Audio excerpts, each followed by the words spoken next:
आप उसको बोलो कि टेक फॉर ग्रांटेड करोगे तो आप इतना इंटरेस्ट नहीं लोगे, चलने दो जो चल रहा है, क्या फर्क पड़ने वाला है।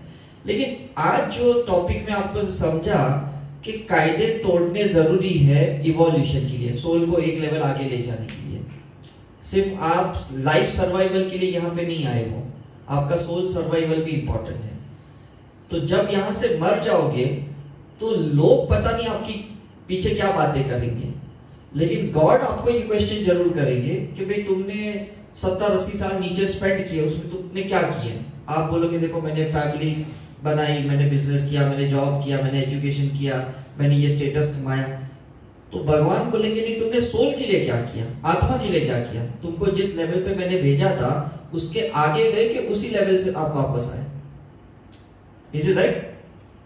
उन्हें आपके मटेरियल अचीवमेंट से, सोशल स्टेटस से कोई इंपॉर्टेंट नहीं। ये तो आपको लगता है कि देखो मैंने इंस्टाग्राम पे ये पोस्ट किया, फेसबुक पे ये पोस्ट किया, मैंने अपना ये स्टेटस डाला है, लोग इंप्रेस हो गए, मेरे फॉलोअर्स बढ़ गए, मेरे व्यूअर्स बढ़ गए। ये तो भीड़ इकट्ठा हुई, लोग इंप्रेस्ड हुए आपकी एनर्जी लेवल पे, आपके सक्सेस से। भगवान को आपसे ना कोई एनर्जी लेवल से लेना देना है, ना सक्सेस से लेना देना है। उनको आपके इवोल्यूशन से लेना देना है कि सोल कौन से लेवल पे गई। आपको मैच्योर सोल लेवल पे नीचे भेजा था तो आप ओल्ड सोल लेवल पे ऊपर है कि उसी लेवल से ऊपर आए, राइट? तो आप बोलोगे नहीं वो तो मैंने आत्मा के लिए तो कुछ नहीं किया, तो बोलेंगे ओके नो प्रॉब्लम, वापस नीचे जाओ और सारे वही लेसन सीख के आ जाओ। तो लाइफ वेस्ट गई कि नहीं? वेस्ट गई कि नहीं? तो हमारा मानना कैसा है कि कोई संन्यास नहीं लेना है, कोई साधु नहीं बनना है, कोई ब्रह्मचर्य नहीं करना है। आप लोगों को करना क्या है, अपनी पैरेलल लाइफ जीनी है स्पिरिचुअलिटी में। जहां पे भी आपको लगता है कुछ समय आपको मिल रहा है, 2 मिनट, 5 मिनट, 10 मिनट, 1 घंटा, वीकेंड, जहां पे भी आपको मिलता है, उस बीच के टाइम में आपको स्पिरिचुअल प्रैक्टिस करनी है। Is it clear? ना हमने कोई संसार छोड़े हैं, ना साधु संत बन के बैठे हैं। आप ही के जैसे कपड़े पहन रहे, आप ही के जैसे हम खाना खा रहे, आप ही के जैसे हम रह रहे, तो उसका भी एक्सपीरियंस लेना है संसार का। और कुछ संसार के बाहर की चीज है जो आत्मा के लेवल पे, उसका भी अनुभव लेना है। दोनों को पैरेलली लेते हुए हमें ये जिंदगी बितानी है। ये क्लियर हो गया कि नहीं? तो रूल्स ब्रेक कहां करना होगा? जहां संसार के रूल्स है वहां उसके नियम से चल रहे हो, जहां आत्माओं के रूल्स हैं वहां पे उस रूल से चलना है। लेकिन जहां एक जगह पे आप चलोगे तो दूसरे का ब्रेक होगा कि नहीं, और जहां दूसरे पे चलोगे तो पहले वाले का ब्रेक होगा। Is it right? एक सिंपल एग्जांपल है, लॉकडाउन के बाद लोग प्रोफेशनली कम काम किए और स्पिरिचुअल काम ज्यादा किए, तो ये भी तो रूल ब्रेक किया कि नहीं हमने? Is it right? बच्चों ने भी पढ़ाई कम की और ऑनलाइन पे शैतानियां ज्यादा की। Is it right? लेकिन जब हम वापस आ गए लॉकडाउन के बाद, हमने वापस उसी पैटर्न को कंटिन्यू किया, उसी रूटीन को कंटिन्यू किया, तो फिर कुछ प्रोग्रेस नहीं हुए हम। तो हमारे पास जो 300-400 लोग जो जूम सेशंस अटेंड करते थे, आज यहाँ 40 लोग अटेंड करते हैं ऑनलाइन पे। जबकि अभी भी 30-40% जो हाउस वाइफ है या जो सीनियर सिटीजन है, जो अनएम्प्लॉयड है, जो रिटायर्ड है, वो लोग अभी भी उसको कंटिन्यू कर सकते थे, लेकिन नहीं कर रहे। वो लोग जो टोटली फ्री नहीं कर रहे, क्योंकि उन्हें लगता है नहीं क्या जरूरत है, हम तो बस इस टाइम पे गार्डन में चले जाएंगे, अपना टीवी सीरियल देखेंगे, अपना न्यूज चैनल उस टाइम पे देखेंगे। तो वो तो कर सकते कि नहीं? Is it right? और आप लोग भी कैसा है कि वीकेंड अगर आपको छुट्टी है, ऑफिस में छुट्टी है, तो एटलीस्ट वीकेंड तो जूम सेशंस अटेंड करो कि नहीं? कहने का मतलब है इतना तो कर सकते। लेकिन ये बैलेंस करने के लिए आपका पहला माइंड तैयार होना चाहिए, तो आप एक्शन लोगे। अगर माइंड तैयार नहीं है तो कुछ नहीं कर पाओगे। हमारी रिट्रीट जैसे यहाँ पे खत्म होती है, मैं घर पे जाता हूँ, तो घर के जो काम है या शॉपिंग के लिए जहाँ जाना है, बच्चों को मूवी के लिए ले जाना है या डोमिनोज पिज्जा खिलाने ले जाना है, मैं तुरंत चले जाता हूँ। तब ये जोन से एकदम बाहर आ जाता हूँ, टोटली डिस्कनेक्ट होता हूँ। Is it right? तो आपको भी ये जो शिफ्ट है ना, ये शिफ्ट करने को आना चाहिए। अगर आप शिफ्ट नहीं कर पाओगे ना, तो आपको वो लाइफ बुरी लगेगी और उनको आप बुरे लगेंगे, राइट? तो जब जिनके साथ हो ना वैसे रहो, यहां का नॉलेज वहां अप्लाई मत करो, वहां का नॉलेज यहां अप्लाई मत करो, लेकिन अपनी लाइफ में ट्रांसफॉर्मेशन लेके आओ। किसी को प्रूव करने की कोशिश मत करो कि देखो आपको आत्मा का ज्ञान नहीं है, मैं 5 दिन का ज्ञान लेके आया, ये प्रूव करने की कोशिश मत करो। उनको कहो आप जहां पे भी हो आप सही हो, लेकिन बैक ऑफ देम उनके लिए बहुत हीलिंग करो, उनके लिए बहुत प्रेयर करो कि वो भी आपके जैसे कहीं ना कहीं अच्छी जगह जुड़ जाए, ब्रह्म कुमारी में, आर्ट ऑफ लिविंग में, सदगुरु के पास कहीं ना कहीं जुड़ जाए वो। Is it right? ऐसा नहीं कि उनको एसकेएम में लाना है, ऐसा कोई मैं आपको कभी कहूंगा भी नहीं, बिकॉज उनकी चेतना जिनके साथ जुड़ी है, जिस गुरु जिस ऑर्गेनाइजेशन के साथ, वहां जाने दो। आपका काम है प्रे करना, ठीक है कि नहीं? तो आप यहाँ जितनी भी एक्टिविटी करोगे ना, हर एक्टिविटी में आप प्लीज उन्हें इंक्लूड करना, फैमिली मेंबर्स को, आपके जो भी बायोलॉजिकल फैमिली है या जो भी आपके रिलेटिव्स है, जो भी आपके सोल कनेक्टेड लोग हैं, उनको इंक्लूड करना और ये इंटेंशन रखना कि इस बार इस मोमेंट में मैं जो भी हीलिंग मेडिटेशन साइकिसरी कर रही हूँ वो लोग भी पैरेलली इवॉल्व हो रहे हैं। बस इतना एक सेंटेंस जोड़ देना है। वो कर पाओगे कि नहीं? कर पाएंगे नहीं? इजी है कि नहीं? आपको कहीं फिजिकली उनको नहीं ले जाना है और ना उनको फोर्स करना है कि नेक्स्ट टाइम मैं जाऊंगी आप भी मेरे साथ आना, ऐसा फोर्स भी नहीं करना है। सिर्फ एक इंटेंशन डालना है, थॉट डालना है। यूनिवर्स को अगर वो मैनिफेस्ट करना है तो वो करेंगे और नहीं करना है तो नहीं करेंगे। मेरे आज तक पेरेंट्स ये 25 साल में कोई रिट्रीट में नहीं है, मेरे मम्मी पापा कभी नहीं आए, जबकि वो देखते हैं सुनते हैं कि मैं इतने इवेंट्स करता हूँ, इतना इंटरनेशनल ट्रैवल करता हूँ, इतने मेरे फॉलोअर्स हैं, लेकिन वो कहते नहीं जब महावीर है ना फिर ये सब चीजों को फॉलो क्यों करूं? क्योंकि किसी को अगर एक अल्टीमेट टाइटल मिल गया ना, उन्हें लगता है ये एनलाइटमेंट ही मिल गया, मोक्ष ही मिल गया। वो ये नहीं समझते कि अभी हम उस लेवल पे नहीं है कि उस टाइटल के रेजोनेंस में नहीं आए, अभी तो हम स्कूल में हैं, अभी हम एकदम अल्टीमेट स्टेज पे नहीं पहुंच गए कि भाई जो महावीर ने किया वो हम करके हम निकल जाएंगे। इज इट राइट और रॉन्ग? तो ये इल्यूजन पूरे इंडिया में ना सबको है जो रिलीजियस है या काफी स्पिरिचुअल लोग भी हैं जिन्हें लगता है कि नहीं मेरे तो गुरु सदगुरु है, मुझे तो किसी को फॉलो नहीं करना है। सदगुरु कहते हैं ऑरा करने की जरूरत नहीं, पास्ट लाइफ करने की जरूरत नहीं, हीलिंग करने की जरूरत नहीं, लेकिन ये समझते नहीं कि सदगुरु एनलाइटन है, इज एन अल्टीमेट पर्सन। आप उस लेवल पे पहुंचे नहीं हो तो उनके नियम के हिसाब से आप कैसे चलोगे? इज इट राइट और नॉट? समझ में कि नहीं? तो किसी भी इंसान को ऐसा रोल मॉडल मत बनाओ जो आपके लेवल का नहीं है। कोई स्टूडेंट 9th स्टैंडर्ड में है, कोई एमबीए के स्टूडेंट से गाइडेंस लेगा, उसकी किताबें पढ़ेगा तो चलेगा क्या? उसको उसी क्लासमेट्स उसी स्टैंडर्ड के लोगों के साथ इंटरेक्ट करना होगा। Is it right? और ये हमें नहीं समझ रहा है बिकॉज सोल का लेवल ही नहीं समझ रहा है। हमें तो स्कूल का एजुकेशन समझता है, कॉलेज का एजुकेशन के लेवल स्टेटस समझते हैं, सोल का कैसे समझ में आएगा? और हमें समझने की कोशिश भी नहीं करनी है। हमें सिर्फ इतना देखना है कि एक मोमेंट के पहले मैं क्या थी और एक मोमेंट के बाद मैं कहां पहुंची हूं। बस अपनी एनालिसिस करनी है, अपनी लेवल देखनी है कि कल मुझे इस चीज में गुस्सा आ रहा था, आज मुझे नहीं आ रहा है, बस मतलब मेरा इवोल्यूशन हुआ। कल मैं इसमें इरिटेट हो रही थी, आज मैं इरिटेट नहीं हो रही हूँ। समझ में कि नहीं? कल मैं उसे स्पेस नहीं दे रही थी, आज मैं स्पेस दे रही हूँ, आज मैं उसे फ्रीडम दे रही हूँ। This is evolution. Is it right? तो ये चीजें शायद हमको कभी किसी धर्म के ग्रंथों में नहीं समझाया। उसमें ये समझाया कि देखो ये बंदा जो अल्टीमेट है बस तुम इसे फॉलो करो, लेकिन उनकी पास्ट लाइफ नहीं समझाई जो हमारे जैसे सिंपल थी। कहीं समझाई? मुझे बताओ। बाइबल में कहीं समझाई कि जीसस की पास्ट लाइफ क्या थी? साई संत चरित्र में कहीं समझाया कि साईं बाबा की पहले की लाइफ कैसी थी? कहीं नहीं समझाया। तो हमको अल्टीमेट पर्सन को फॉलो नहीं करना है, हमको उसके क्या कहते हैं उनके स्पिरिचुअल एथिक्स को फॉलो करना है, लेकिन हम अपने लेवल पे फॉलो करेंगे। ऐसा नहीं कि भाई महावीर ने सब कुछ छोड़ दिया तो हम भी सब छोड़ देंगे, ऐसा नहीं कह रहा हूं मैं। इज इट राइट और नॉट? जीसस सूली पे चढ़ गया तो बोलेंगे अरे 4-8 लोग थोड़े मुझे चढ़ा दो ऊपर, मुझे भी जीसस बनना है। Is it right? फिर वही तो कह रहे हैं ना, सो वो चीजें नहीं करनी है कि नहीं नहीं हाँ देखो उसने उसको ऐसा किया तो मैं भी वो लेवल पे जाऊं, ऐसा नहीं होता है। आप किसी के शूज में अपना पैर नहीं डाल सकते हो, आप अपनी साइज देखो, इज इट राइट?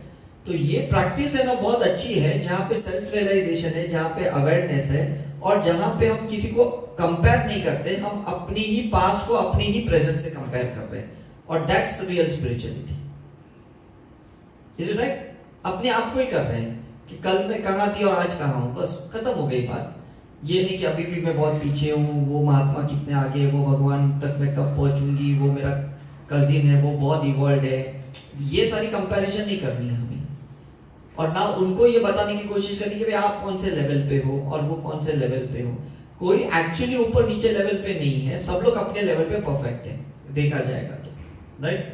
कोई लोग एकदम सपोज ओल्ड सोल लेवल का है और उसका अभी भी कोई इन्फेंट सोल लेवल का लेसन बाकी है, तो आपको लगेगा ये तो बहुत कितना लो सोल लेवल का बंदा है, इसके तो देखो कैसे कैसे कोर्ट कचहरी के केस चल रहे हैं, ये केस चल रहे हैं, ऐसा थोड़ी होता है। वो इवॉल्व है, लेकिन कोई लाइफ का उसका एक लोअर लेवल का सोल लेसन बाकी है, तो वो उसको लर्न कर रहा है, इज इट राइट? तो हम ऐसा जज नहीं करेंगे कि ये प्रेजेंट सिचुएशन से ये कौन सा सोल माना जाएगा, कभी ऐसा मत करना, बिकॉज ये फिर क्या होता है ना कि ये एक हैबिट बन जाएगी आपकी, और ये ऐसी हैबिट डालना ही नहीं, ठीक है कि नहीं? तो मुझे लगता है आज का जो लेसन था वो बहुत अच्छा समझ लिया कि रूल्स तोड़ो, बोलते नियम तोड़ो, कायदे तोड़ो, लेकिन खुद के फायदे के लिए मत तोड़ो, लोगों के फायदे के लिए तोड़ो, then it's okay, is it right?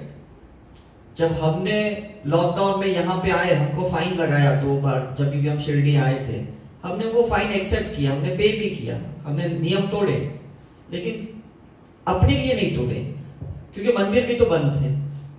हमने तोड़े इसलिए क्योंकि हमें हमारा जो शिरडी का सेंटर था, यहाँ आके हम मेडिटेट किए, हम 2 दिन रहे, हमने सबको हीलिंग किए, ऐसे जूम सेशंस लिए, हमने इसलिए नियम तोड़े, इज इट राइट?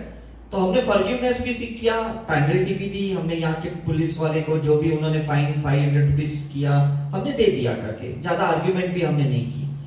लेकिन जब यहाँ हम रहे और जब पुलिस वाले ने हमें बुलाया पर्सनली उनके पुलिस स्टेशन में और पूछा आप क्यों आए यहाँ पे, हमने बताया ये एक्टिविटी के लिए आए, तो उन्हें बहुत अच्छा लगा, उन्होंने हमारे साथ फोटो खिंचवाया, ये किया, बोले अभी जब रिटर्न जाओगे और आपको पुलिस पकड़ेगी तो हमारा नाम बोलना, ये फोटो दिखाना कि भाई आप इनके लिए आए। देखो जब आप कोई अच्छी चीज के लिए निकलते हो तो कैसे आपको यूनिवर्स हेल्प करता है। फिर 3-4 महीने के बाद वापस जब हम शिरडी में आए, उसी लॉकडाउन पीरियड में सेकेंड वेव के टाइम पे, हमने वो फोटोज दिखाए, तो हमने को किसी ने फाइन नहीं लगा, बोलता अच्छा नहीं ये साहब ने बोला आप जाओ, जिन्होंने पहले हमें फाइन लगाए थे। सो कहने का मतलब है कि जब आप नियम तोड़ते हो अच्छे इंटेंशन के लिए, अच्छे कॉज के लिए, तो यूनिवर्स भी आपको हेल्प करता है किसी ना किसी जरिए पे, आपको नेक्स्ट टाइम वो पनिशमेंट नहीं मिलती है जो इस बार मिली। तो कभी ये मत सोचना कि देखो अच्छा काम करने के लिए गया तो ये बुरा सबक मिला, तो मैं अच्छा करूंगा ही नहीं। नॉर्मली हम बोलते कि नहीं, अच्छा भलाई का जमाना नहीं है, करने जाओ तो ऐसे ठोकरें मिलती हैं, गालियां मिलती है। ये फर्स्ट टाइम मिलेगा, सेकंड टाइम मिलेगा, ये आपकी भी परीक्षा हो रही है, आपकी भी टेस्ट हो रही है, लेकिन कंटिन्यूस अच्छा करते जाओगे ना तो लोग भी फिर आपको परेशान करना छोड़ देंगे और ऊपर वाला और ज्यादा सपोर्ट करेगा। तो हम हमेशा एक सेंटेंस कहते हैं, do God's work God will do your work. हम हमेशा कहते हैं, एक हम टाइटल बनाते हैं करके, इज इट राइट? सेकंड हम ये कहते हैं, who started the Karma is not important, who ended the Karma is important. ये बहुत इंपॉर्टेंट है। मतलब आप पास्ट लाइफ में जाके देखो ये गलती किसने करी है, ये क्यों मेरे साथ हो रहा है, या आंसर मिल भी जाएगा तो भी कोई फायदा नहीं है। अल्टीमेटली आपको कर्मा को एंड करना है ना, इज इट राइट? तो आपको कोसना नहीं है कि हाँ उसके वजह से मेरा ये कर्मा है, या मैंने अपनी गलती की वजह से कर्मा है, मैंने ये नियम तोड़े या उसने ये नियम तोड़े, ऐसा नहीं है। हमारा जो लेसन सीखना था उसके लिए कायदे तो मतलब नियम तो हम तोड़ेंगे ही ना, बिकॉज कुछ सीखना था हमें, समझ में ना? और जब हम कोई चीज आउट ऑफ द वे जाते हैं ना तो ही एक्सपीरियंस मिलता है, अदरवाइज तो हम कंफर्ट जोन में रहते हैं। तो आजकल के बच्चे देखो हमें कितना तोड़ रहे हैं, हम इतना अपने आप को तोड़ते हुए उन्हें आगे पढ़ा रहे, लिखा रहे, इतना पैसे खर्च कर रहे हैं, और हर मोमेंट में वो बच्चे हमें ही तोड़ रहे हैं। Is right. कभी मुंह के सामने बोलते हैं, कभी क्या करते हैं, हम बोलते हैं यार हमने तो कभी मुंह नहीं खोला पेरेंट्स के सामने, और बच्चे लोग कैसे बैक आंसर देते हैं। Is it right. तो कहीं ना कहीं वो लोग भी तोड़ रहे हैं, तो आपको इवॉल्व कर रहे हैं। इसलिए हम ये कहते हैं कि जब तक टूटोगे नहीं तब तक उठोगे नहीं। शिवा सबको शून्य में लाकर ही छोड़ेंगे, और जब तक शून्य में नहीं आते हो तब तक एनलाइटनमेंट भी तो नहीं मिलेगा। Is it right. जितना पाया है उतनी खोने की भी तैयारी रखो। इसलिए ओशो ये कहते थे कि जिस दिन तुम्हें प्राप्ति होती है, कोई भी चीज मिल जाती है, समझ लो उस दिन उसका विनाश का समय भी शुरू हो गया। And that's the truth. एक छोटा एग्जांपल है, आप कोई भी गाड़ी या मोबाइल शोरूम से लेके आओ और 5 मिनट के बाद उसको बेचने की कोशिश करो, सेम अमाउंट मिलेगा? नहीं मिलेगा, बिकॉज अभी सेकेंड ओनर आएगा। समझ में आ रहा कि नहीं? तो ये होता है कि जैसे कोई चीज मिलती है, अब जाने की तैयारी भी आ गई। जिस दिन आपका बर्थ होता है, अब आप डेथ की तरफ जा रहे हो। Is right. और जिस दिन आपकी डेथ नियर आती है, समझ लो आपका न्यू बर्थ की तैयारी आ गई है। तो this is a cycle, so be ready for it. तो इसके लिए कोई आपको तोड़ रहा है, कोई आपको मतलब आपका स्टेटस चुरा रहा है, कोई आपका कुछ कर रहा है, तो समझ लो मेरी कुछ नई तैयारी हो रही है, ऊपर वाला कुछ नई चीजों के लिए मुझे तैयार कर रहा है। इज इट राइट और रॉन्ग? राइट। लड़की भी आप देखो ना, जब तक मायका छोड़ती नहीं, ससुराल में जा सकती है? नहीं जा सकती है। बच्चा भी भले बॉर्न हुआ 2 साल 2.5 साल, कभी तो घर छोड़ के स्कूल जाना पड़ेगा कि नहीं उसको? कब तक वो आपके साथ ही रहेगा, चिप के रहेगा? तो यही मैं कह रहा हूं कि कोई चीज परमानेंट नहीं है, तो फिर हम किसी भी चीज के लिए इतना अटैचमेंट भी क्यों रखें? कोई रिलेशनशिप के लिए भी नहीं रखे, कोई एम्प्लॉयमेंट के लिए नहीं रखे, कोई स्टेटस के लिए नहीं रखे, कोई चीज के लिए नहीं रखे। समझ ले, ये चीज आई है, ये चीज जानी है, तो उसके लिए आप खुद कुछ नियम तोड़ोगे, कुछ नेचर आपको तुड़वाएगा। And that's the clear.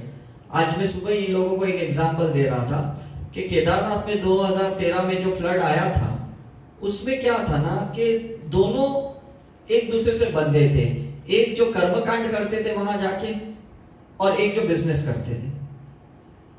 तो एक का जो माइंडसेट था कि बस वहां केदारनाथ जाके ये फूल लेना, ये लेना, ये दूध लेना है, जाके बस चढ़ाना और आ जाना है। कोई मेडिटेशन नहीं करना है, कोई ट्रांसफॉर्मेशन नहीं करना है, कोई सेल्फ रियलाइजेशन नहीं करना है, कोई अवेयरनेस नहीं बढ़ानी है, कोई कॉन्शियसनेस नहीं बढ़ानी है। उनका सिंपल फंडा था। तो ये जो दोनों लोग थे, जो एक बेचते थे खरीदते थे, दोनों को शिवा ने शून्य पे लाया। दुकानें भी टूट गई और जो यात्री थे वो भी मर गए। तो पूरा ग्रुप चला गया कि नहीं? Is it right? अब यही लोग जब रीइंकार्नेशन करके वापस आते हैं तो ये इवॉल्व होके आते हैं, बिकॉज दोनों ने एक्सपीरियंस लिया।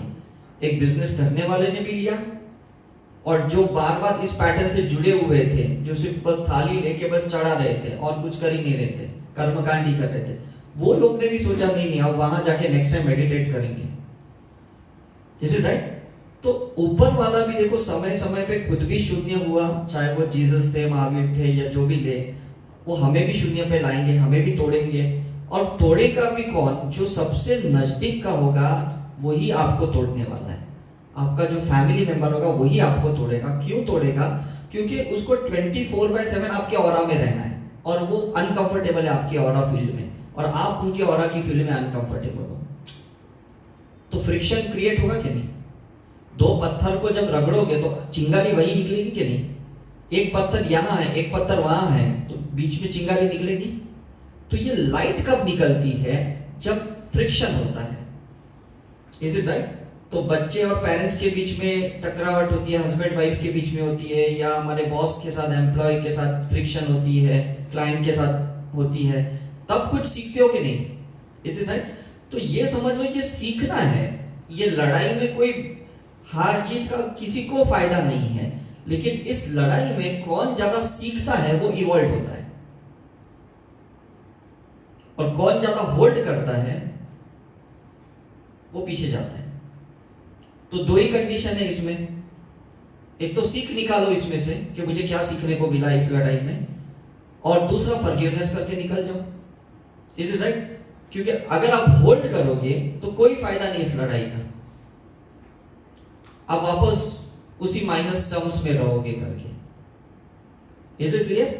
सो ये जो स्पिरिचुअल प्रैक्टिस आप करोगे, जो सिंबल्स की करोगे, ये जो भी करोगे, इससे आपका इंट्यूशन बढ़ेगा, आपकी साइकिक एबिलिटी बढ़ेगी, साइकिक पावर बढ़ेगा, और आपको अब समझ में आएगा कि यही गलती पहले मैंने करी थी तो उसमें मुझे कुछ सीखने को नहीं मिला, इस बार मैंने वही गलती में मैंने क्या सीखा। Is it right? तो ये एप्लीकेशन जो है स्पिरिचुअलिटी का, जब आप अपनी डे टू डे लाइफ में डालोगे, आपके लाखों करोड़ों रुपए बच जाएंगे और काफी समय बच जाएगा। क्यों? क्योंकि आपने अपनी पैटर्न तोड़ना सीख लिया। Is it right? तो नियम आपने जो खुद बनाए थे, जो बिलीफ सिस्टम आपने खुद बनाई थी, उसी को तो तोड़ रहे हैं कि नहीं अभी आप? राइट? आपको लगता था जब तक मैं गुस्सा नहीं करूंगी ना वो आदमी सुधरता नहीं है, मेरा गुस्सा करना बहुत जायज है। फिर आपको समझ में आता नहीं, गुस्सा करके ना मैं उसके साथ मतलब उसके दिल में से मैं जगह निकाल रही हूं। Is it right? मतलब वो सामने वाला आपको रिस्पेक्ट कर रहा है गुस्से की वजह से, लेकिन अंदर उसको प्यार नहीं है आपके लिए, सिर्फ डर बैठ गया, इसलिए वो आप मान रहा है आपकी। तो जब आप ये प्रैक्टिस करोगे तो धीरे धीरे आपका गुस्सा डाइल्यूट होगा और फिर आप प्यार से वही चीज समझाओगे। और पहले आपको लगता था ये प्यार से नहीं समझने वाला, ये गुस्सा करेंगे डांटेंगे ना तो ही समझेगा। ये बिलीफ सिस्टम थी कि नहीं, साइकोलॉजी थी कि नहीं हमारी। तो जब हम ये चीज उतारते हैं स्पिरिचुअल प्रैक्टिस को, तो हम रिवर्स वे में जाते हैं, हम खुद ही पोलैरिटी में जाते हैं, हम खुद ही अपनी ड्यूअल पर्सनैलिटी को एक्टिवेट करते हैं और फिर उस पर्सनैलिटी को देखते हैं, यार ये नया पर्सनैलिटी तो अच्छा है, इसमें तो लोग प्यार भी करते हैं, रिस्पेक्ट भी करते हैं और मुझे रिजल्ट भी मिलता है। Is it right? समझ में? क्योंकि अभी आप प्रॉफिट लॉस के लिए नहीं कर रहे हो, अभी आप एक्सपीरियंस के लिए कर रहे हो। तो मुझे बताओ which is better, profit loss के लिए जीना या एक्सपीरियंस के लिए जीना है? एक्सपीरियंस के लिए जीना है, क्योंकि आपको समझ में आएगा कोई परमानेंट लॉस तो है भी नहीं, एक्सपीरियंस तो मिला कि नहीं। Is it right? मैं एक बार पूरा एक्सप्रेस से हाईवे से आ रहा था, मेरी अभी ये जो सेलियो गाड़ी है, जब नई गाड़ी थी 4 साल पहले, तो जैसे मैं ब्रिज से नीचे उतरा ना, एक बाइक वाले मेरे पीछे पीछे आ रहे थे करके, और मुझे कहा कि मैं फैमिली के साथ था, मेरी वाइफ बच्चों के साथ था, हम लोग पंचगनी जा रहे थे, बोले आपका वो ऐसा ऐसा वो कर रहा था। तो मुझे लगा शायद टायर पंक्चर है इसलिए वो पॉइंट कर रहा है। तुरंत मैंने गाड़ी ली पंक्चर वाले के यहाँ पे और मैं गाड़ी ले गया और मैं गाड़ी में ही बैठा था, एसी भी चालू था। मैंने कहा जरा हवा देखो तो पीछे कम है, तो उसने चेक किया, उसने कहा पंक्चर है। तो मैंने कहा अरे अच्छा हुआ वो बाइक वाले ने बताया, तो उसने पंक्चर निकाले। और जब मैंने उसको पूछे कितने पैसे हुए, तो उसने कहा 3,500 रुपए। मैंने कहा पंक्चर निकालने में कोई 3,500 रुपए लेता है? बोलते 18 पंक्चर थे। और मुझे क्या लगा कि वो एक आधा दो पंक्चर रहेगा, अभी ट्यूबलेस टायर होती है तो ज्यादा तो वो लोग भी कुछ प्रोसेस तो करते नहीं है, तो हम भी ज्यादा दिमाग नहीं लगाते। तो मुझे समझ में आया कि कहीं मेरी गलती थी, मैं भी कंफर्ट जोन में था, मुझे गाड़ी से उतरना जरूरी था, देखना था कि सही में इतने पंक्चर थे या नहीं थे, उसने क्या किया। अब 3,500 रुपए तो मुझे पे करना ही पड़ा। अब वो जब गाड़ी आगे गई और फिर मैं कहीं रुका, मैंने देखा कितने उसने टोच दिए, इतना पंक्चर तो होगा भी नहीं। मुझे वहां पे फिर 4,000 का एक नया टायर खरीदना पड़ा, जबकि गाड़ी भी नहीं थी। ऐसा है। दूसरी बार कुछ महीने बाद, और ये बात फिर मैंने मेरी एक टीम मेंबर को मैंने पूना पे बताया कि मेरे साथ ऐसे ऐसे हुआ।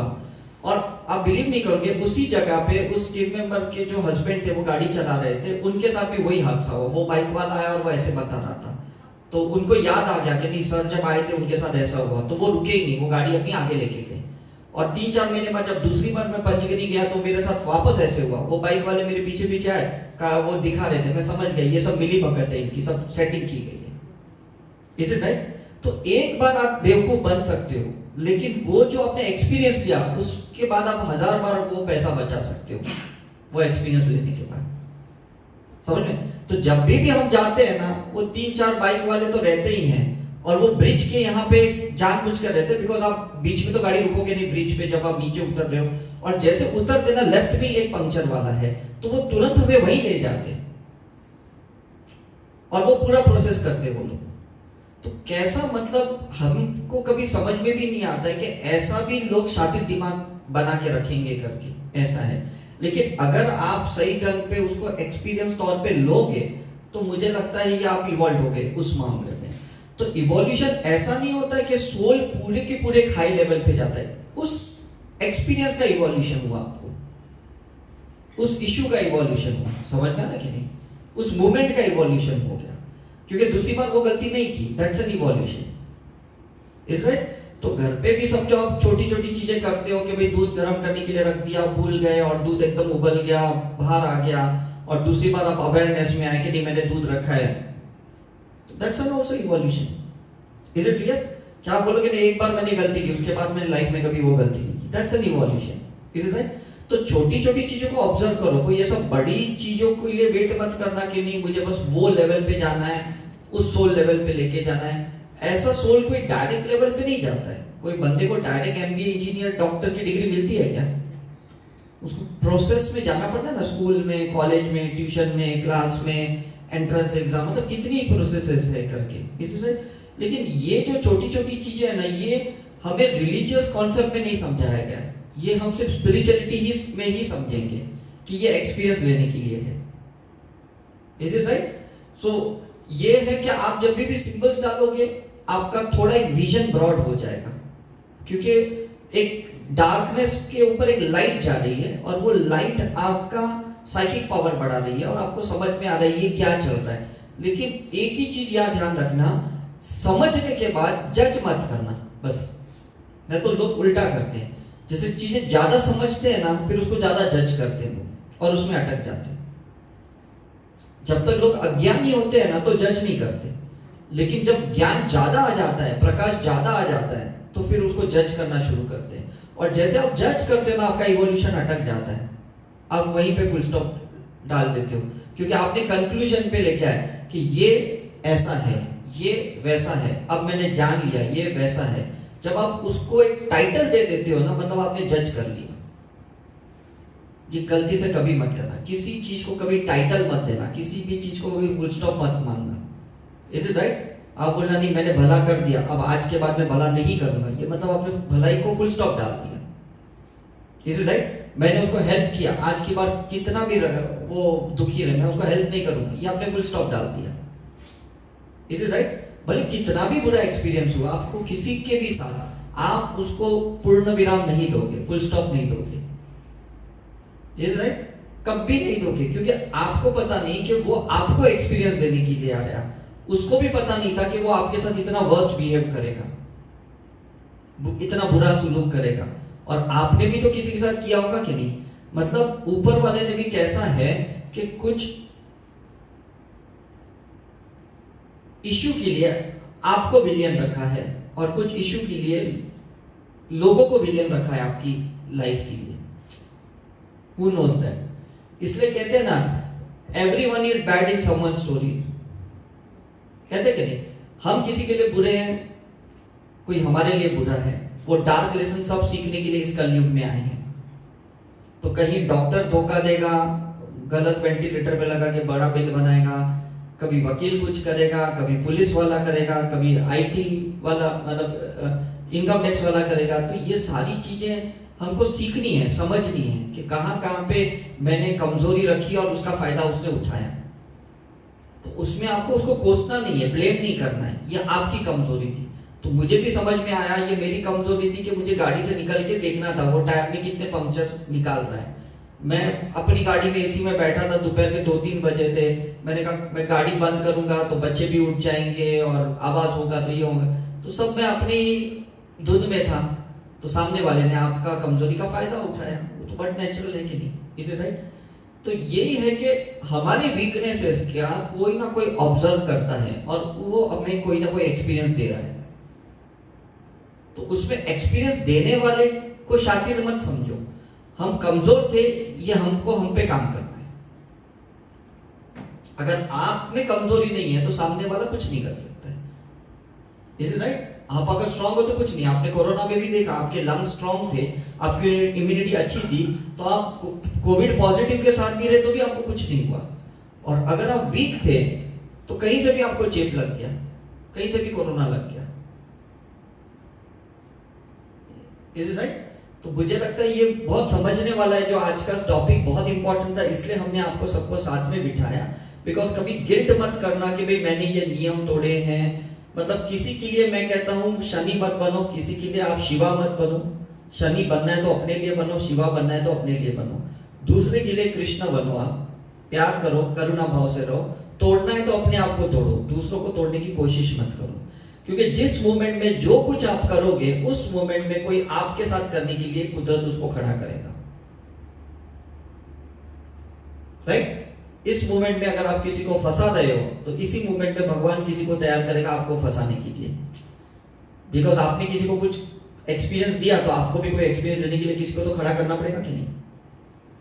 Is it right? आज आपने समझो हमें पैसे दिए तो ये पैसे हमने होटल वाले को दिए, अब इसी मूवमेंट में ये लोग ने अपने फैमिली मेंबर को पैसे दिए दिवाली की शॉपिंग के लिए, कपड़ों के लिए, तो ये जो हैंड ओवर होगा कि नहीं?